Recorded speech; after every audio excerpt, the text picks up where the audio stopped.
I suppose we'll get started. I know there's a couple of people that are listening online right now as well, and just want to introduce Dr. Ellen Beckjord. She's the assistant professor over at Beck, and then works at the biobehavioral oncology program as well. So I think you might do a better job explaining what that is than I will. Thank you. Thank you very much. Good evening, everybody. My name is Ellen. I'm going to talk with you tonight about New Year's resolutions. I have a couple of handouts over on the table over here, which you can take at the end. You don't need them for the presentation. And I also meant to bring a copy of my slides. So if anybody would like a copy of these, just please let me know afterwards, and I'll make sure to, I certainly can send them here so you can get them here, or I can email them to you directly, whatever you would prefer. So I do just want to say a little bit about who I am. I'm so glad to be here. I love coming to Our Clubhouse and getting a chance to talk with folks. I'm a psychologist by training, and I also have a master's in public health, and my work has really focused on cancer survivorship for about the last 15 years. Some of the things that I work on focus on the post-treatment period or on health information technology, but I kind of run the whole gamut and a little bit of a jack of all trades when it comes to this kind of thing. I take a pretty practical and acceptance-based approach to dealing with cancer, and I'm happy to answer any questions that you might have tonight. And I'm also happy to find answers to questions that I can't answer. So I'm not a physician, so a lot of medical questions are outside of my expertise, but I work alongside of many oncologists, and if you have a question that I can't answer, I certainly am happy to find the answer and then get back to you. So when I was invited to give this talk on New Year's resolutions, I've never given a talk on New Year's resolutions, and it's been a lot of fun to sort of think about this and put this together and to think about what New Year's resolutions look like and how we make them. And then I found this online, which made me laugh really hard. You can see the person is, 2009, 10, 11, 12, lose weight again, get fit next year. My favorite one was try to be nicer to my ex-wife. Sort out junk in life as compared to the shed. So I think all of us have had this experience. We set a New Year's resolution and then find it difficult to really realize it. And so part of what I'm going to talk about tonight are some tips on how to set achievable resolutions. And I'm going to talk about some common resolutions that are particularly relevant to cancer prevention and are also very common New Year's resolutions. So, on the one hand, if you're going through or have gone through an experience with cancer, you may be particularly motivated to sort of embrace this notion of a resolution and, kind of be the best you that you can be. And on the other hand, you may be pretty overwhelmed and think that, now is really not the time to take on some big lofty goal. I'm sort of just trying to get through this situation. And so I think it's important to keep both of those things in mind. There are a lot of times when I think those of us on the healthcare provider side think, when someone is especially coming to the end of cancer treatment, like this is a great time to get them motivated to exercise and lose weight and quit smoking. And I think that that's all well and good, but I know personally a lot of folks I've encountered around that time are just kind of ready for a little bit of a break. So I don't want anybody to feel like, you're pressured to sort of take on big resolutions because you've just completed your cancer treatment. It's great if that's what you'd like to do, but it's also totally okay to say, maybe this is something for the back burner until I feel like I'm back on my feet again.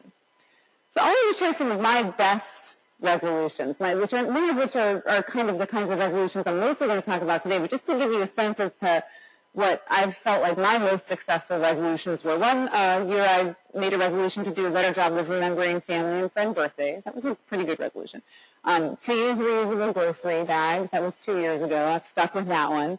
Last year my New Year's resolution was to not be late, but then I had to double barrel it and also say, and I won't hurry, because I thought if I just say I won't be late, I'm constantly going to be hurrying. So I tried to resolve to not be late and to not sort of be hurrying all the time, and I've been fairly successful with that. And this year my resolutions are to not text while driving and to be more patient with my daughter, and this is what I'm dealing with on that front. So just to give you a sense as to the work I have cut out for me, although she's a very good girl. But those are my resolutions for this year, and when you think about what goes into a good New Year's resolution, you really want to balance realism and ambition. So I think it's good to make ambitious resolutions, but it can be discouraging if we make resolutions that are impossible to adhere to.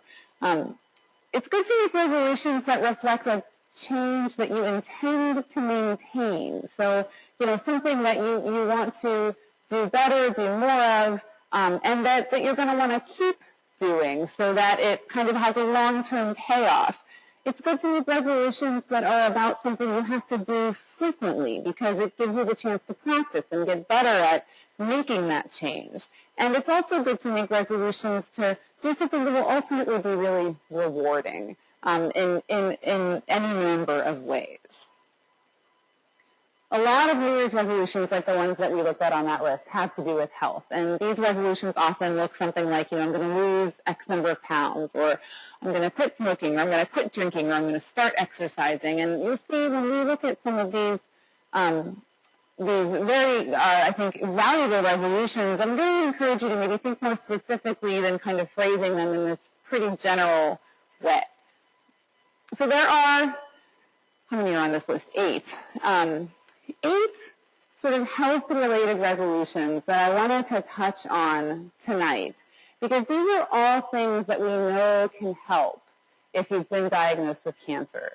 They can either help prevent a recurrence of cancer or prevent the occurrence of a new cancer, or they can help you manage symptoms and get through a cancer experience. And so these are the ones I wanted to focus on. And those are to lose weight if you're overweight, to exercise, quit smoking, to moderate your alcohol intake, to increase your fruit and vegetable consumption, to get enough sleep, to get recommended preventive health care, and to decrease your stress levels. So all of these could be fodder for a New Year's resolution. And one of the handouts that I have over there is that you're welcome to take with you is this little sort of like certificate that you can think about. Maybe you've already decided on your New Year's resolutions, or maybe you'll make new ones so that you can sort of write them down and hang it on your fridge or hang it in your office. And it's good way to stay reminded of them. Another trick to remember your New Year's resolution, and this is not something that I came up with, a friend told me, if you frequently use a computer and you have to enter a password, to somehow use one of the words associated with your resolution in the password, because then you're going to think of it multiple times a day. And the friend that told me this had made a resolution to sort of decrease how often she logged on to Facebook. So she changed her Facebook password to, you're an idiot. And so then she would remember, like, oh, I'm supposed to do this. And so I don't know about doing that, but, if it's exercise, you could exercise 2015 or something. So just kind of, the more you can keep these things proximal and kind of at the front of your mind, the better. So I'm just going to go through each of these 8 now, talk about why they're important in the context of cancer, a little bit about the health-related issue, and how you might try to achieve the resolution. So losing weight. Why is losing weight important? Extra weight is associated with increased cancer risk and risk of other serious illness. The reasons that increased weight are associated with increased cancer risk are not fully understood, but there is some evidence to suggest that for women it has to do with estrogen that is secreted by adipose tissue. And for men and women, there are some theories and some evidence related to the link between inflammation and fat tissue. And so losing weight is important for various types of cancer. It's also very important for, your heart health, blood pressure, etc. If you don't know your BMI or your body mass index, there are lots of places online to calculate it and can show you what range you're in, sort of underweight, normal, or overweight. And this is a link to one of them from the National Institutes of Health.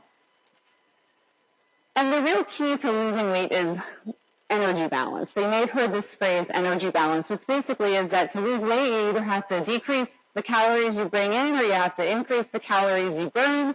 And most of the time, you have to do both.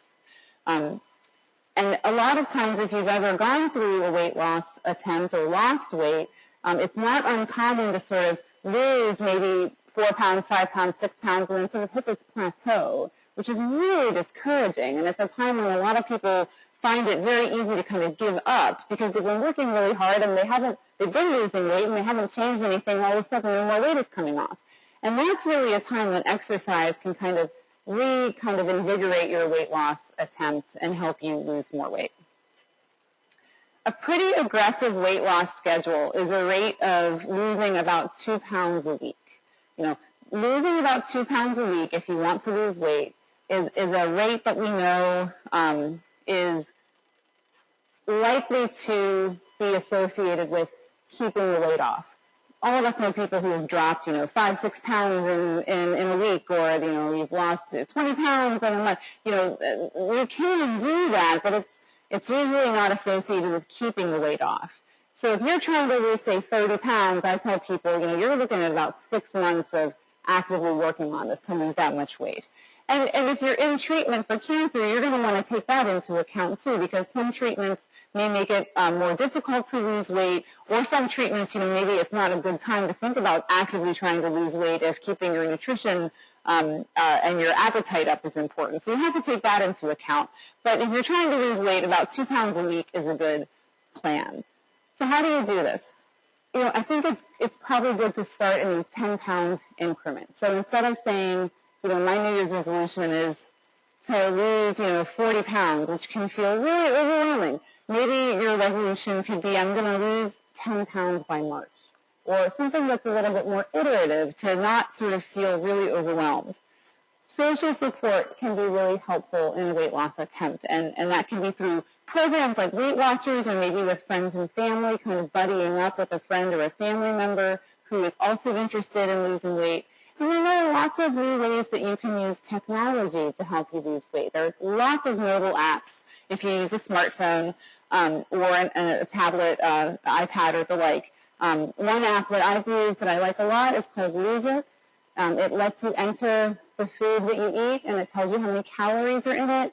You can take a picture with your phone of a barcode on a label from food you buy at the grocery store, and it knows what the food is, and you can also enter what exercise you do. And if you tell the app, and there are other apps like it, that this is how much I weigh and this is how much I want to lose, it will estimate how many calories you can eat per day to lose that weight, either at a half a pound all the way to 2 pounds a week. So that's a pretty handy app, and there are other things like it. So thinking about, reasonable weight loss goals and trying to do incrementally can be really helpful in trying to lose weight. The second one, exercise. I'm going to exercise more, and this is a tough one, especially this time of year. I literally just this morning thought to myself, I am willing to sort of only eat kale all winter if it means that I don't have to exercise during this time of year. Like, I will gladly survive on kale and dust if I can get out of going to the gym, because it's just so cold and dark and I find it very hard to exercise during this time of year. But if you don't, then more power to you. But we know that physical activity is really important. It is associated with decreasing cancer risk, even independent of its effect on weight. And there's also lots of evidence that physical activity helps to improve cognitive function. So a lot of people who've been exposed to chemotherapy have experiences where they sometimes it's called chemo brain, or they feel like their attention or their memory isn't as good as it used to be. And we know that exercise actually effect you can see on MRI will affect hippocampal volume and other sort of ways that your brain functions in really good ways. And I'm going to need to show that video, and I think it might be the next slide. There are specific physical activity guidelines for cancer survivors, and another one of the handouts is from the American Cancer Society. It's the Nutrition and Physical Activity Guidelines for Cancer Survivors. But the general recommendation is 150 minutes a week of physical activity, which is 30 minutes 5 days a week, which is high. I don't think that I meet that personally. So that's a pretty big goal. And they also recommend that you do strength training 2 days a week. But when we think about exercise, what does that really mean? The video that I'm going to show now, I think is encouraging because it talks about a certain kind of exercise that's very beneficial. And you'll have to listen a little bit closely because we only have the sound coming from over here, but you should be able to hear it or get the gist as you watch the video. We're just going to watch about 2 or 3 minutes of it.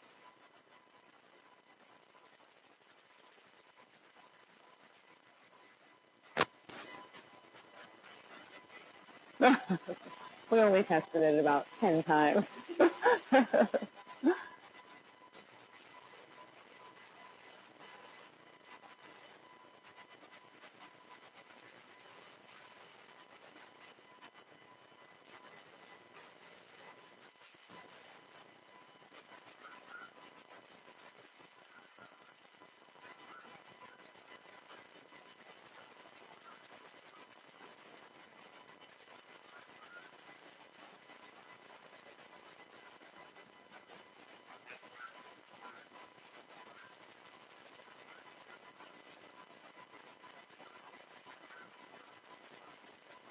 Minimize your efforts in any one category, but I want to know what comes first. What has the biggest impact? What has the biggest return on investment?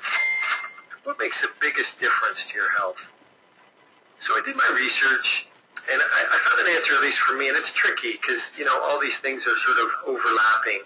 But I picked up this intervention, and because of its breadth, it worked for so many different health problems, and that's what I found so cool about it. So just to kind of walk you through a quick list. So this intervention in patients with knee arthritis who receive 1 hour of treatment 3 times a week reduced their rates of pain and disability by 47%. In older patients, it reduced progression to dementia and Alzheimer's by around 50%. For patients at high risk of diabetes and coupled with other lifestyle interventions, it reduced progression to frank diabetes by 58%. Postmenopausal woman who had 4 hours a week of the treatment had a 41% reduction in the risk of hip fracture. It reduced anxiety by 48% in a big meta-analysis. Patients suffering from depression, 30% were relieved with low dose, and that bumped to 47% as we increased the dose.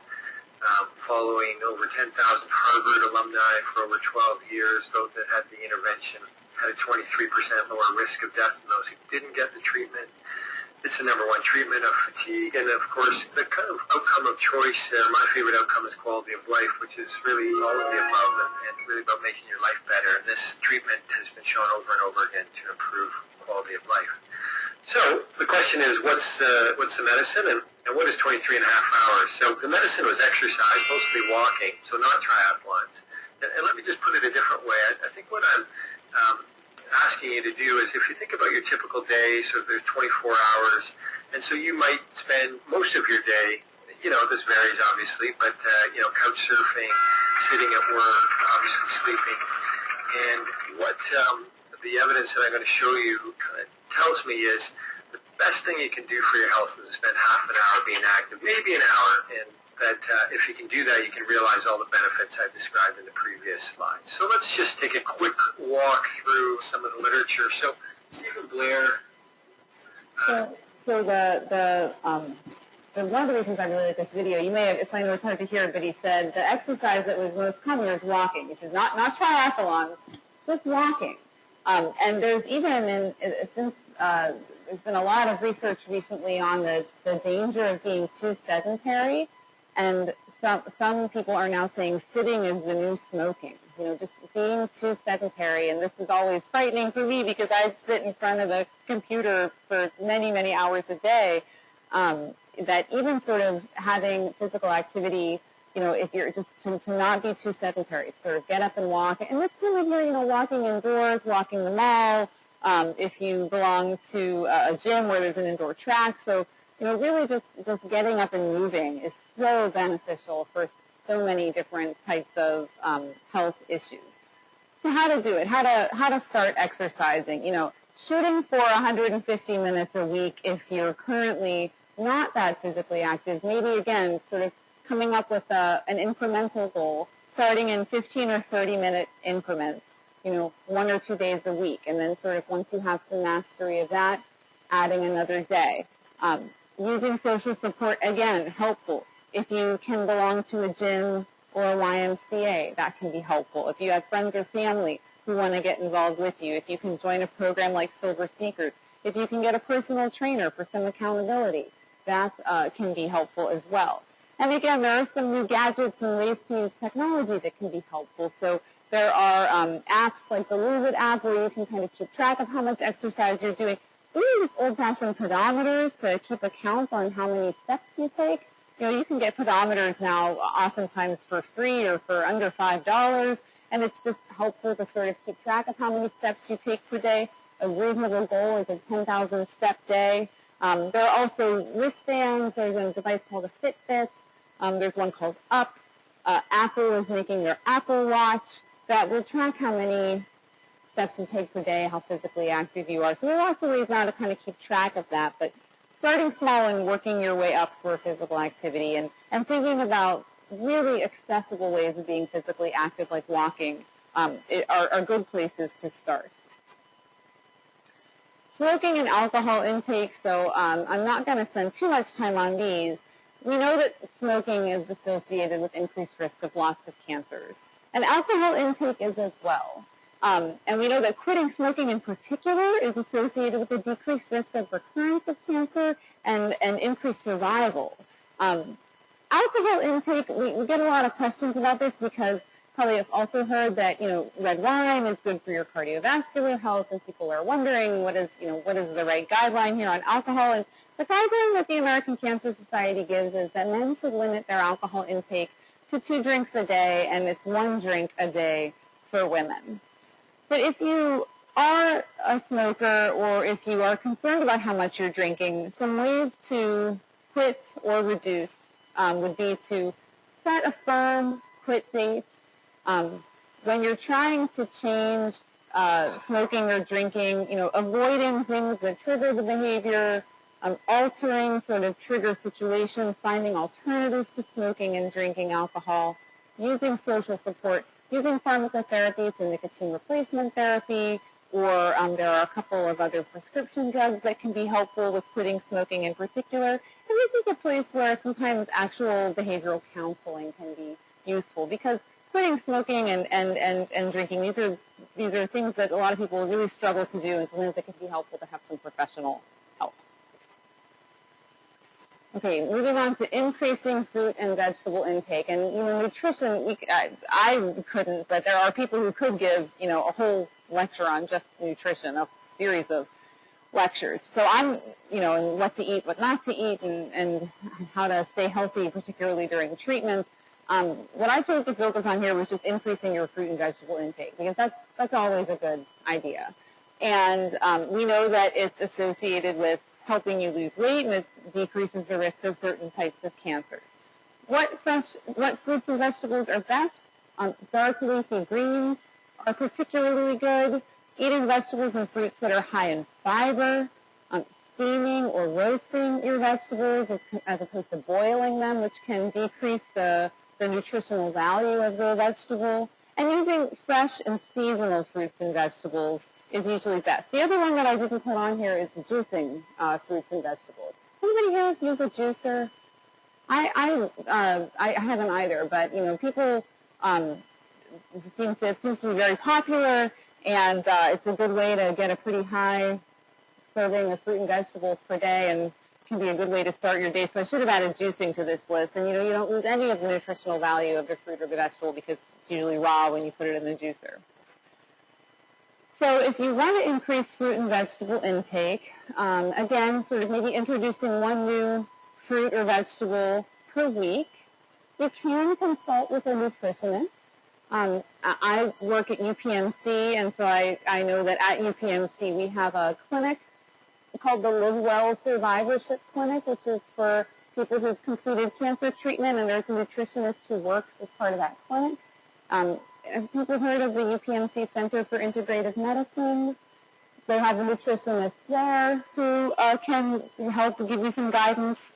And again, I know for me personally, sometimes, and I think this happens, it's pretty common, you know, I get into like a lurch where I feel like I'm just cooking the same thing all the time, or I'm not sort of inspired to try anything new. And the thing that usually gets me out of that lurch is getting new recipes. And has anybody ever seen a magazine called Eating Well?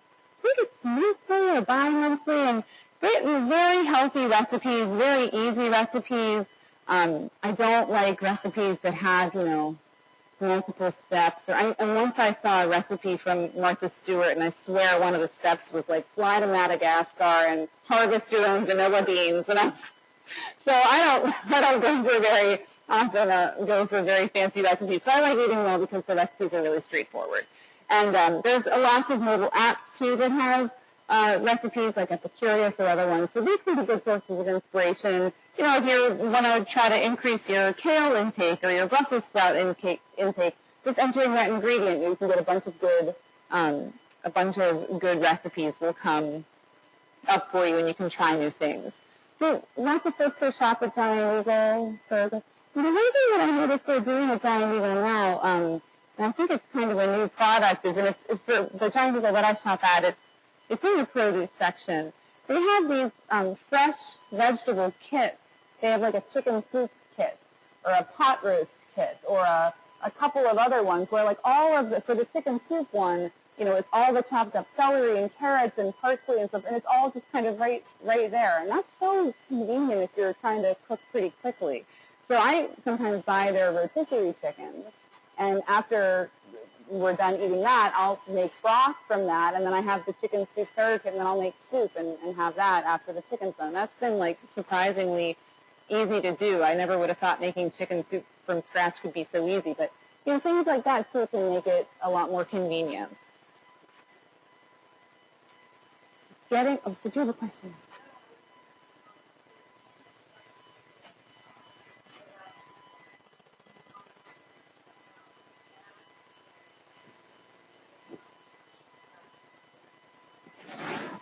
Yes. Okay.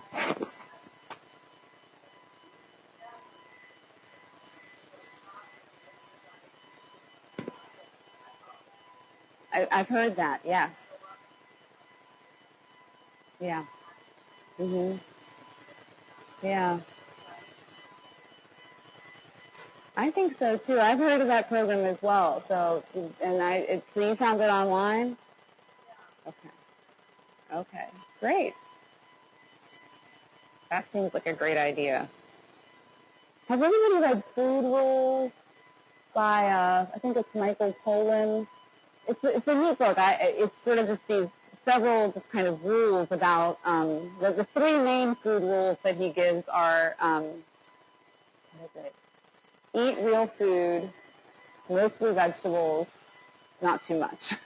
But then it gives all these, like, don't eat foods that have ingredients you can't pronounce, right?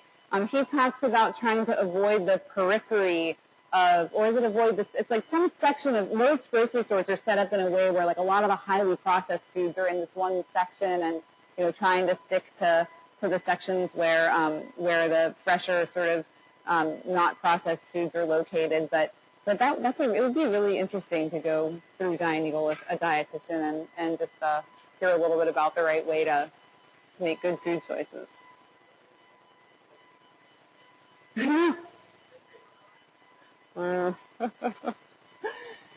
Getting enough sleep. Did anybody watch the National Geographic special that was on in November? I think it's called Sleepless in America.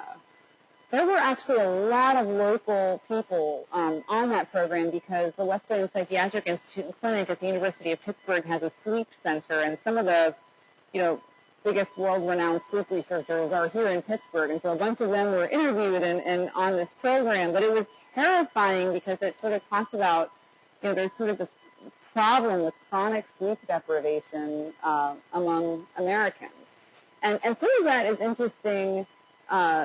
interestingly related to just electricity. That we sort of biologically haven't evolved as quickly as our environment. Before we had electric light, we kind of woke up when the sun came up and went to sleep when the sun came down, and now we have light all the time, including from these little things, which can be very bad at night. The blue light that these emit kind of turn your brain on in a way that makes it think like, oh, it's time to be awake. And so if you're looking at this right before you go to sleep, it's... So I watched that and felt nervous about how much I sleep, but we know that getting enough sleep is really critical to your overall health, and there is actually emerging evidence that sleep is really important for cancer prevention and just sort of healing during treatment for any kind of illness. So sleep is really critical. Most of us don't get enough. Many of us struggle with getting restful sleep. And there's a lot of variability in how much sleep people need. And we know that as you get older, you generally need less sleep. But a general guideline is trying to get about 7 to 9 hours of sleep a day. And sometimes that can be pieced together through like a nap and what you do overnight. But that's kind of a general guideline. Unfortunately, I am at the high end of this continuum, and my daughter is at the low end. So we're constantly in a battle about whether we should be awake or asleep. But so how to do this? If you're concerned about how much sleep you're getting, or you're having trouble sleeping, or you know that you're just not getting enough sleep generally, you want to take a look at your daily schedule and kind of analyze it and figure out, okay, what's going on here that's really getting in the way of my sleep. And one thing that I've done recently that has been really helpful is someone sent me an article that said, here's 10 successful women talk about like how they structure their day, and so these women were talking about what they do when they get up and what they do and this and that. And but what I took away from it that was helpful was I thought to myself, well, what does my ideal day look like? And so I just sort of wrote it out. I do not have this ideal day on a regular basis, but when I revisited it, I said, okay, my ideal day for me is waking up at about 5 a.m., and sort of sitting down and doing a challenging task, because unfortunately I'm best from like 5 a.m. to 10 a.m. I tell people from 10 to noon I'm still pretty good. Noon to 3 I can participate in society, and I shouldn't make any big decisions after 3 p.m. Like I'm ready for bed by about 8 o'clock. So I sort of wrote out this sort of notion. I wake up at 5, what I do when I get my daughter up, when I get off to work, even then sort of in the evening, just kind of general guidelines.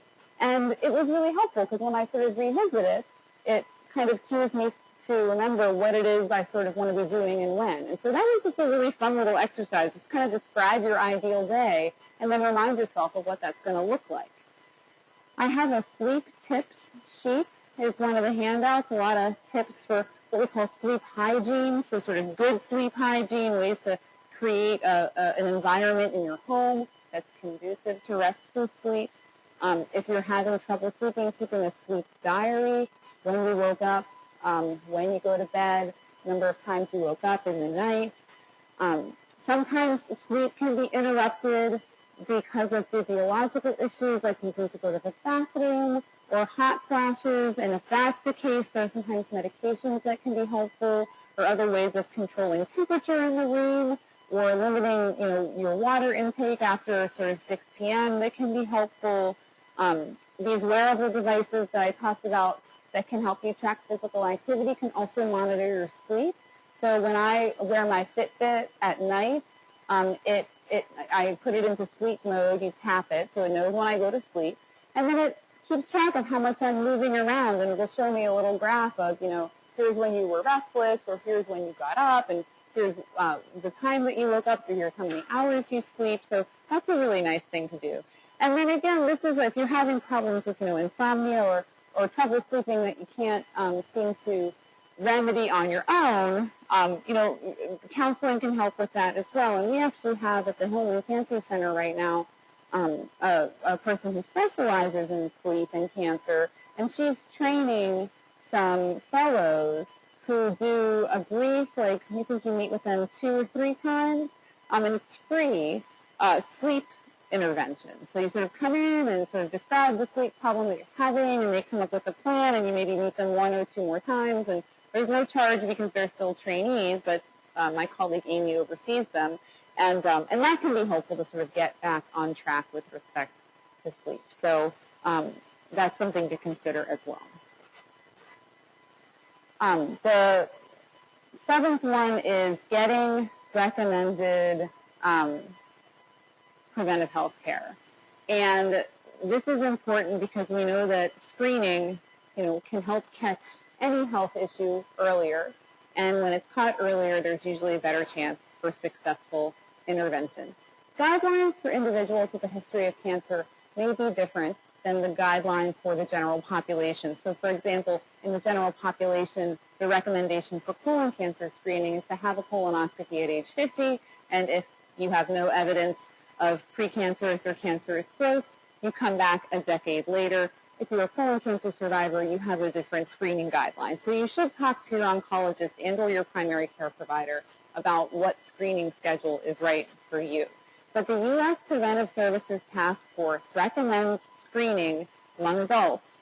There are various time schedules for how often, but you should be screened for cholesterol, for blood pressure, for colon cancer, for women for breast cancer, for certain people certain current smokers and certain former smokers. There's now lung cancer screening that is recommended by the U.S. Preventive Services Task Force. And women should also be screened for osteoporosis and for cervical cancer through pap smears.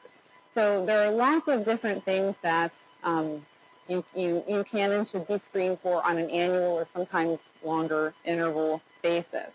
And so one way to do this is to consult with your healthcare providers. And again, this may be a combination of talking to your oncologist and your primary care physician and trying to get those screenings scheduled effectively and efficiently. A lot of people will kind of try to bundle those screenings together. They have their annual physical near their birthday, so they just kind of remember to do it every year, and that might be when you get your lipid and blood pressure screening done.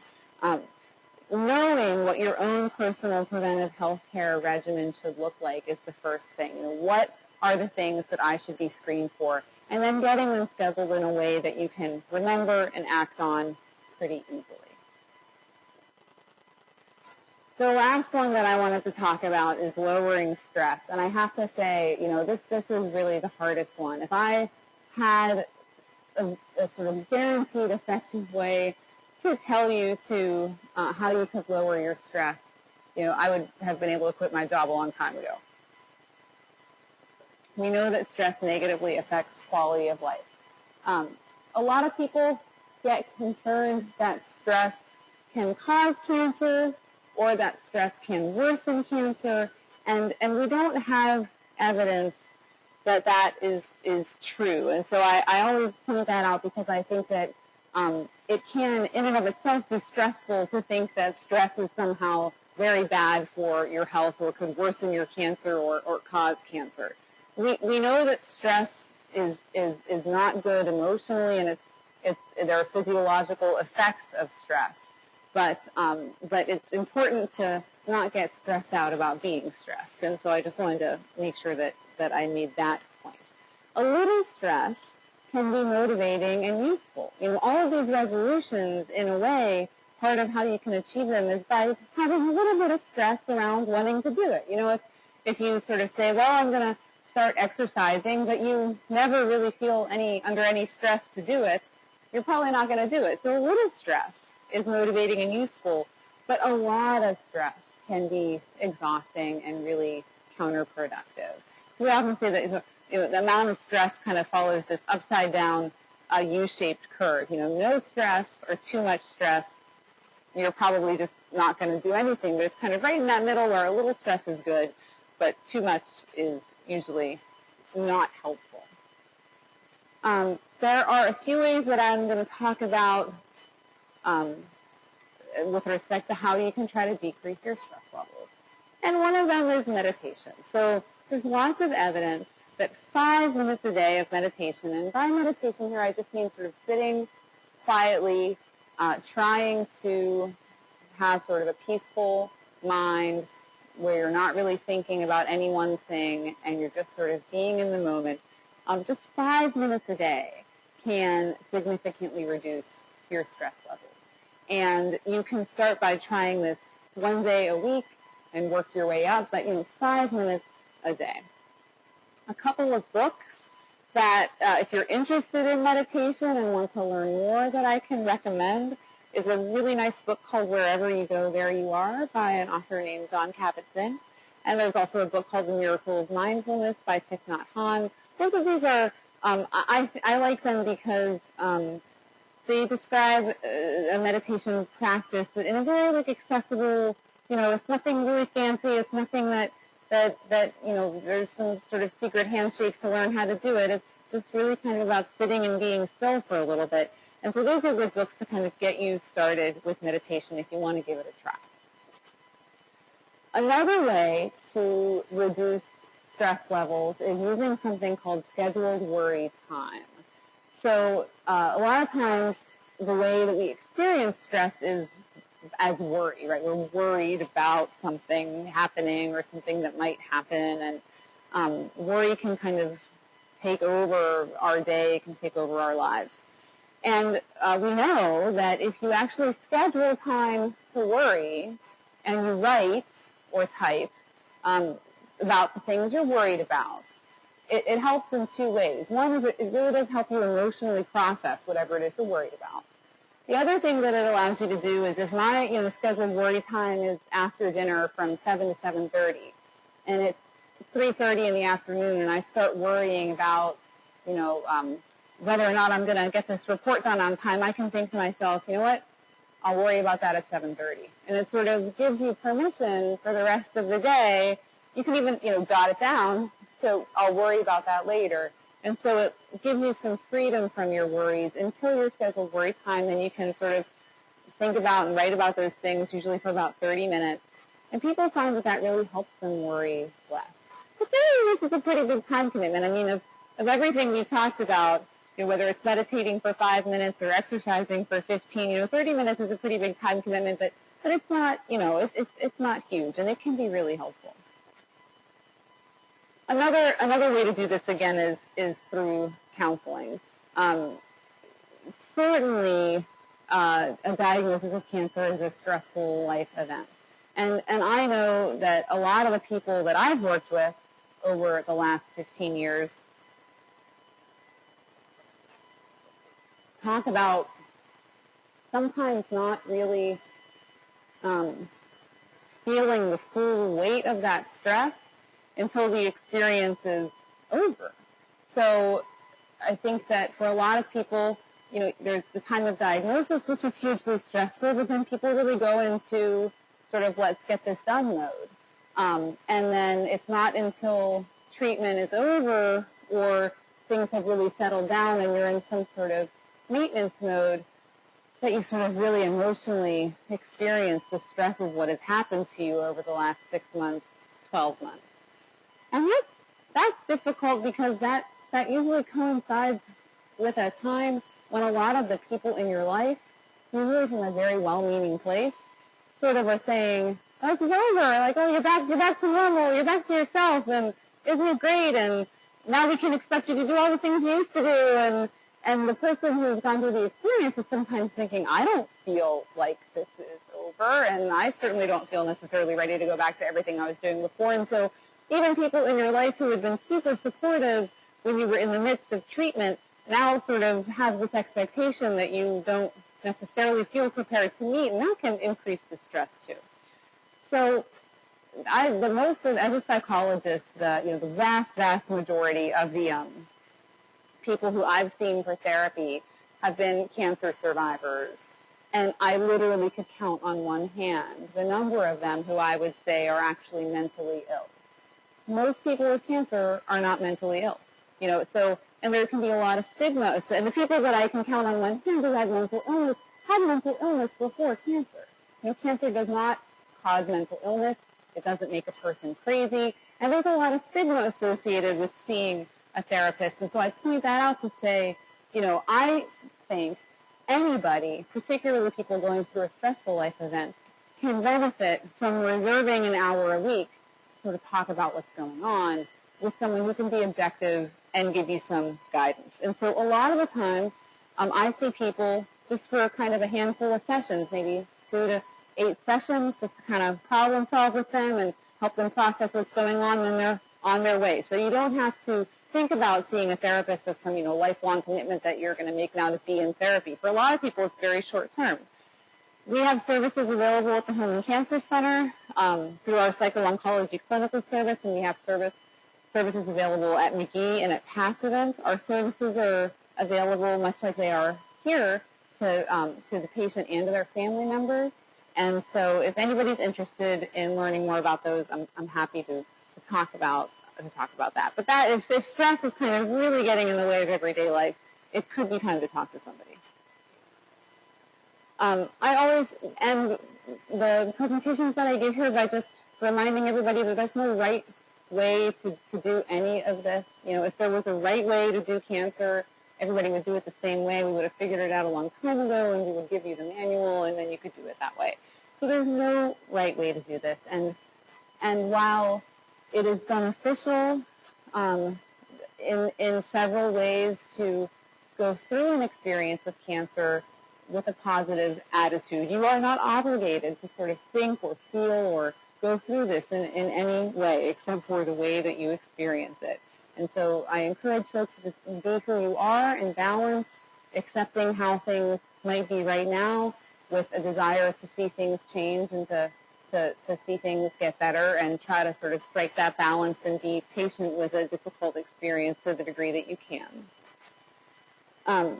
There are a lot of resources that, again, that I can make sure that people have. Here have the slides, or I can send them to you, that I think are helpful in various ways.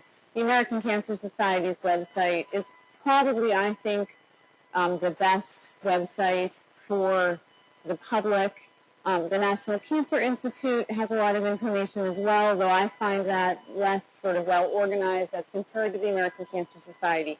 The Livestrong Foundation, which used to be the Lance Armstrong Foundation, they have a national free service. You can call and talk to a navigator. They can link you with different resources. Patients Like Me is an online web community, and there are various cancer communities. The National Coalition for Cancer Survivorship, again, good resources there. And then at UPMC, our Center for Integrative Medicine, our Live Well Survivorship program, and our Psycho-Oncology Clinical Service are all other services that are available that can be helpful in achieving some of the New Year's resolutions that I spoke about tonight. And this is how to reach me. That's my phone number, and that's my email. And I'm on Twitter if anybody uses Twitter.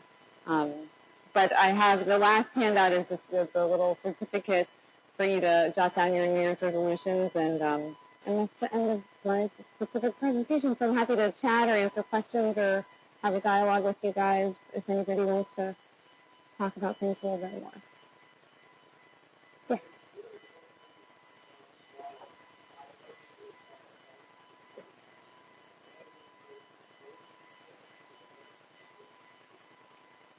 Yes.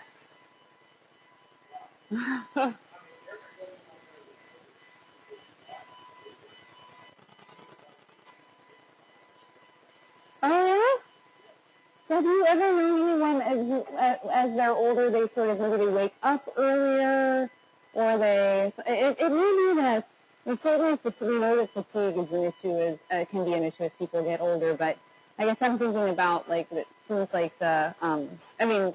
in addition to sort of, it seems like maybe the number of consecutive hours of sleep that people need gets shorter as they get older. So, you know, people as they get older tend to wake up much earlier. You know, as you think about an adolescent who you're sort of prodding to get out of bed before noon, versus, you know, their grandparents who may be up at 4 a.m. sort of making coffee and ready to start the day. But you know, but certainly we know that as people get older, and that yes, and that might be why they wake up early. Yeah, right, might be, yeah.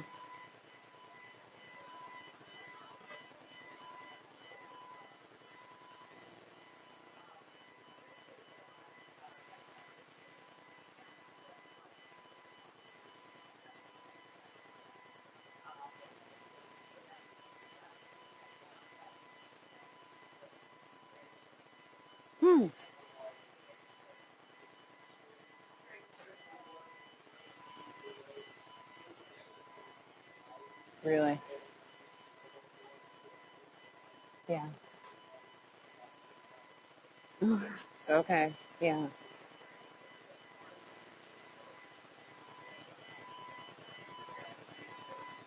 Well, yeah, I think your experience probably isn't uncommon. We know that there's that sort of definite. It can be difficult to sleep after a big dose of steroids. If it's bothering you, have you talked to your doctor about it? Okay. Okay. Yeah.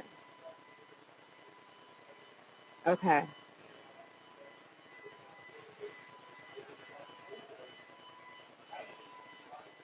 Yeah. You were just up. Mhm.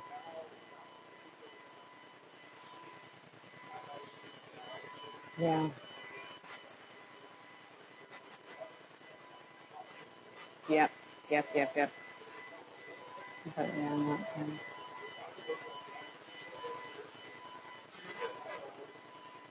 Yeah. And do you feel okay then on Thursday morning after you sleep Wednesday night, or okay. Well, that might be good. I mean, I think this is the kind of thing where it sounds like you've got a pretty good handle on how this is going. But sometimes we encourage folks, maybe it's just for that Tuesday night and Wednesday night to jot down. To keep that sleep diary so that when you go back to your provider, to really show them, look, this is, exactly, here's what the last 2 months has looked like, and in case they want to make further adjustments. But if you're feeling okay after the first night that you're able to sleep, then as you're saying, this may be a matter of, well, I know Tuesday night is the night where I'm going to, work on the computer or get caught up on this TV show that I like or something like that. Are there any other questions?